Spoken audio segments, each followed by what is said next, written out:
আসসালামু আলাইকুম বন্ধুরা, স্বাগত আপনাদের আমার নতুন একটা ভিডিওতে। এই যে জায়গাটা দেখতে পাচ্ছেন, এই যে লেকটা দেখতে পাচ্ছেন, এই লেকে এক সময় শত শত হাজার হাজার পাখি আসতো এখানে। এখানে হাজার হাজার সাইবেরিয়া থেকে বিভিন্ন পাখি আসতো। এটা হচ্ছে জাহাঙ্গীরনগরের লেক। এখন দেখুন একটা পাখিও নাই।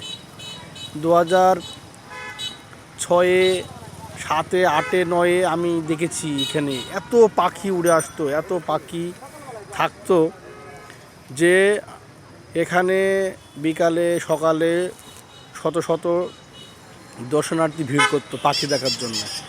এখন দেখুন বন্ধুরা, একটা পাখিও এখানে দেখা যায় না। সেই আগের স্মৃতিগুলো মনে পড়ে আমার খুব কষ্ট লাগলো যে এখন একটা পাখিও নাই। কেন নাই বন্ধুরা, আপনারা কমেন্ট করে অবশ্যই জানাবেন যে এক সময় এখানে পাখি ছিল, অনেক সৌন্দর্য, প্রকৃতির সৌন্দর্য ছিল। এখন পাখি নাই, কেন আসে না বন্ধুরা? অবশ্যই আপনারা জানাবেন যে আপনারা হয়তো বা এখানে জানেন। আল্লাহ হাফেজ।